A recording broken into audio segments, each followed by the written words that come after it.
Hello children, माता का अंचल का पाठ की मैं पहले भी आपको पीडीएफ बनाकर दी थी। आशा है आपने वो पढ़ लिया होगा।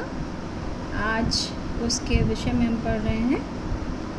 माता के अंचल पाठ में इनके जो लेखक हैं शिवपूजन सहाय हैं।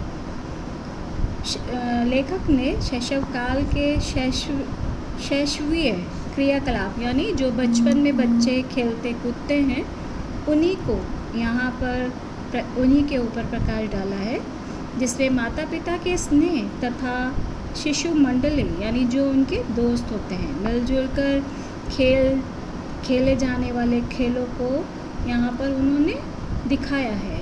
लेखक ने स्पष्ट किया है कि एक शिशु का पिता उसके साथ भले ही अधिक समय बिताता हो, लेकिन भले ही एक दूसरे के साथ अत्यधिक स्नेह करते हों, किंतु आपदा यानी मुसीबत में, जब कोई परेशानी आ जाती है या बीमारी हो जाती है तो माँ के अंचल में ही शिशु को शरण मिलती है। ऐसे समय में पिताजी से अधिक माता की गोद प्रिय लगती है और रक्षा करने में समर्थ प्रतीत होती है। प्रस्तुत पाठ में लेखक ने बचपन से पिता के साथ अत्यधिक जो वो खेला कूदा करते थे, उन्हीं के साथ जो दैनिक कार्य किया करते थे, उन्हीं के साथ पूजा पाठ किया करते थे, उसका वर्णन किया है।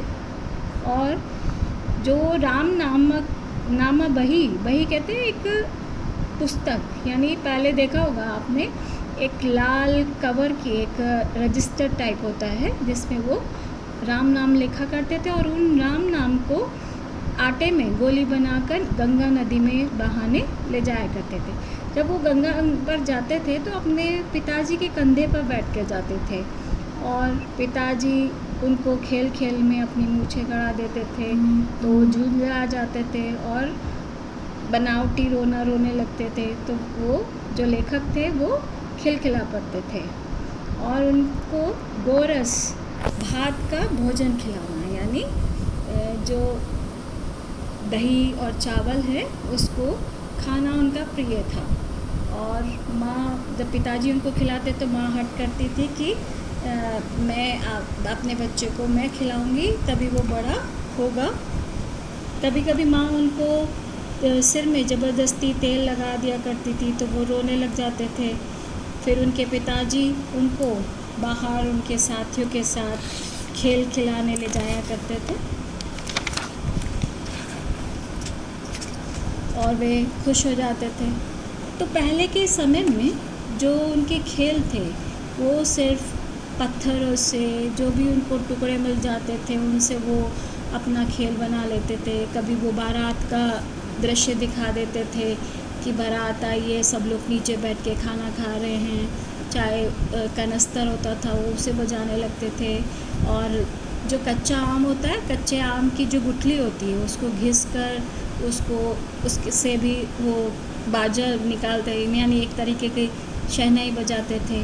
तो इस तरह से वो अपने खेल जो भी हमारी प्राकृतिक प्रदत्त वस्तु थी, प्रकृति के दिए गए जो चीज़ होती थी वो उनके खिलौने बन जाया करते थे।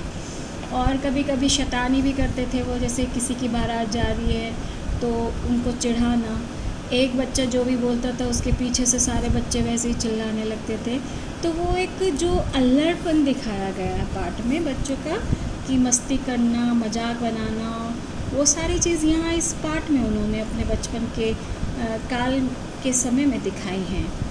और एक बार वो जब बारिश हो रही थी तो मोहसिन तिवारी को चिढ़ा रहे थे तो तिवारी जी जो थे उनके पाठशाला में पहुँच गए, उनके गुरुजी से उनकी शिकायत की तो लेखक की भी पिटाई हुई। फिर उनके पिताजी गुरुजी से क्षमा याचना करने लगे कि चलो इसको छोड़ दो। लेकिन अंत में जब एक बार वो जा रहे थे और चूहे के बिल में उन्होंने पानी डाला और चूहे के बिल में से चूहा तो नहीं निकला, सांप निकला और डर के मारे सारे बच्चे रोते चिल्लाते भाग चले। और ऐसे जब वो भाग रहे थे एक दूसरे के ऊपर गिर रहे थे तो सबका शरीर लहूलुहान हो गया, किसी के पैरों में कांटे चुभ गए, किसी को चोट लग गई।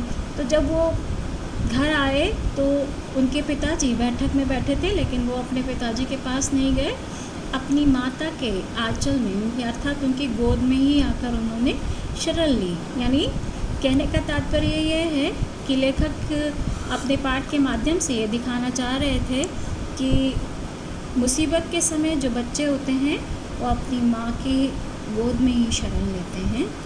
कितना भी वो पिताजी से खेलते हैं, कितना भी प्यार करते हैं, लेकिन अंत में वो माँ के पास ही, माँ का सानिध्य ही उनको एक चैन, एक आराम मिलता है गोद में। तो इस पाठ में उन्होंने अपने शैशवकाल की सभी बातों को दिखाया, और जो उनका एक दिखाने का एक तात्पर्य है कि माता के आंचल में सारे दुख दर्द ख़त्म हो जाते हैं। इसी के साथ हम विराम लेते हैं।